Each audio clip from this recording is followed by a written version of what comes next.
For example, they want to give $500 million back to the Corporation for Public Broadcasting. In the One Big Beautiful Bill, we eliminated that line. We don't believe that taxpayers should be funding biased news organizations and subsidizing their operations. That might have made sense 30 or 40 years ago, but you don't need that service anymore. Look how many media outlets are present in the room this morning. Media and information is ubiquitous. It's 24/7. It's live all the time, and it's on the internet.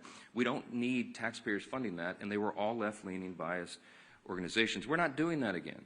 And some of these other priorities that you mentioned, there are many that we could list that are just outrageous. It has nothing to do with the current proposal to keep the government in operation for 7 more weeks so that we continue the appropriations process. We're trying to fund the government, and you need Republicans and Democrats to work together to get that done.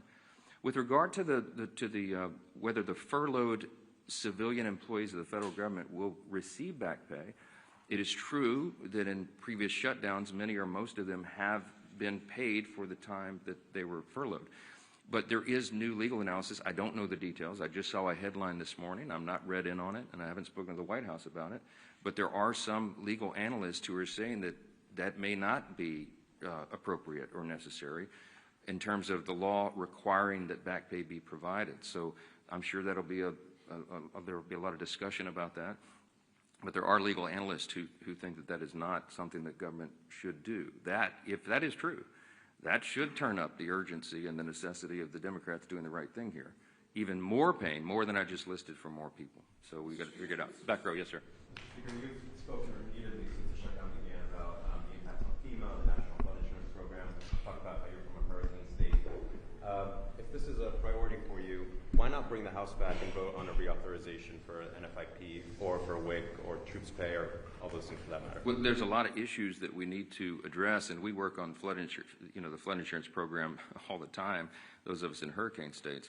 But the work of the House has been done, and we have to get the Senate to reopen the government so that we can come back and handle all of these very important end-of-the-year issues. There's a lot of things on the table.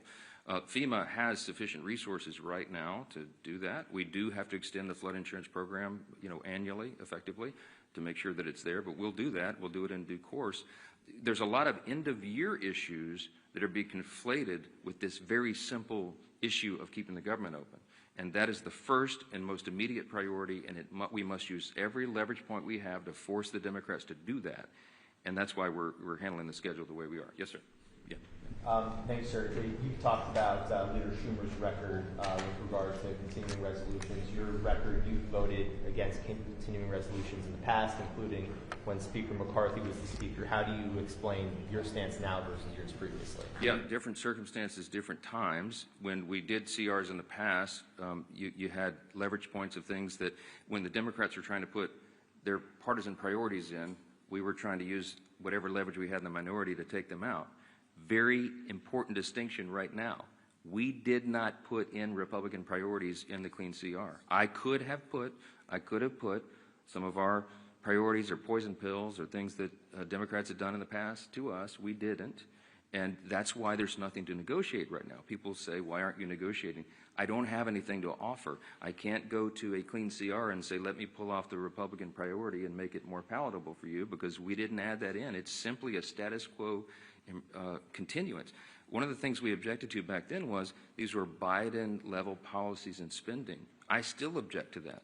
But what I'm trying to do is keep the government open so that we can readjust those things. And as I gave you the long background yesterday, the summary of how we got to where we are, the appropriations process is working again.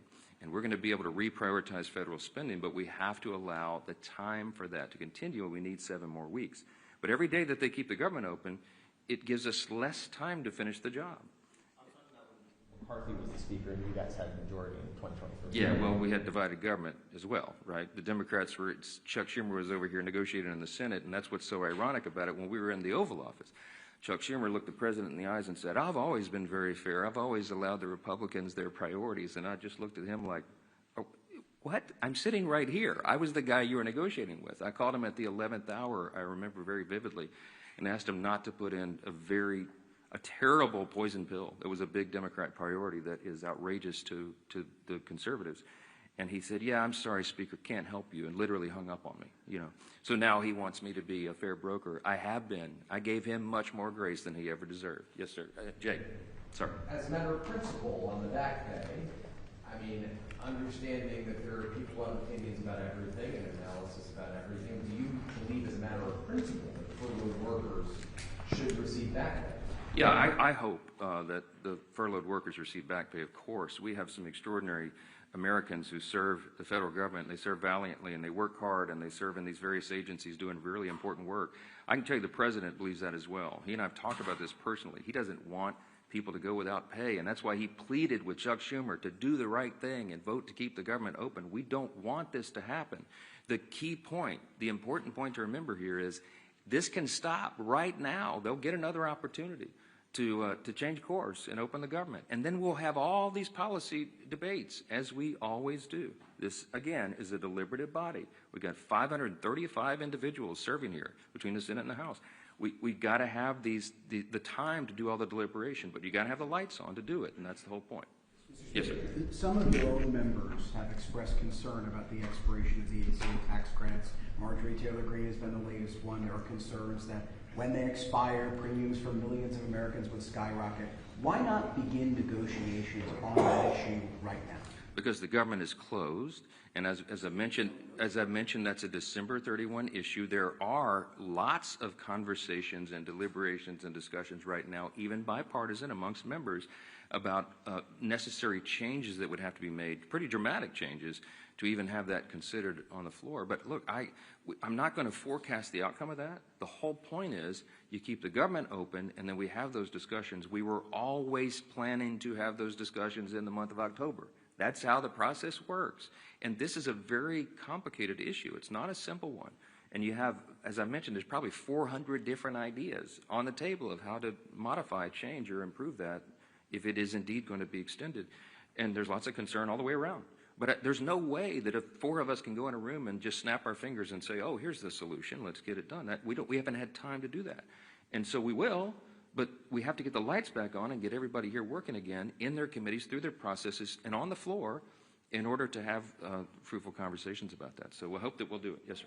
Congresswoman Greene specifically said that Republicans do not have a plan to deal with health care. Congresswoman Greene does not serve on the committees of jurisdiction that deal with those specialized issues, and she's probably not read in on some of that because they've still been sort of in their silos of the people who specialize in those issues. When we get the conference back and when everybody's back together, we'll go through a lot of that. I mean, I've spoken personally to a number of members in the last 3 days, Republicans, from the most conservative member to the more moderate member, with their various ideas on that. There's a lot of work that's been done on that. It's implied as if this has been some sort of ignored issue. It's not that at all. Okay, but everybody's entitled to their opinion. I mean, not everyone knows everything. Congress is a very complex organization, operation, institution with lots of things going on in lots of different areas of committees of jurisdiction. And no one member has read in on everything that happens because that would be an impossible amount of information. Yeah, let me go front. Yes, sir. President Trump yesterday expressed a willingness to work with Democrats on the health care issue. You say that's not going to happen so long as the government is shut down. Does that change your calculus that the president says that he wants to see some kind of a negotiation or discussion on this, even if the government is shut down? Yeah, I don't know if you saw his truth after that was reported, but he made very clear that, yes, he's happy to sit down and talk with Democrats about health care or anything as soon as they reopen the government. And we are 100% consistent and united on that. I spoke to the president at length yesterday about that very thing. And, yes, he wants to solve problems. The president is a deal maker. He likes to figure these things out and works towards solutions, and that's why he's a bold, strong leader that America needs right now. I'm excited to work with him on that. I have the exact same opinion and position. But again, none of this can happen until the Democrats stop inflicting pain on the American people and turn the lights back on in Congress and get everybody back to work. I certainly pray and hope that they will do that and they don't drag this on for political purposes. Thank you all so much. Mr. Speaker, when will you swear in Ms. Grijalva?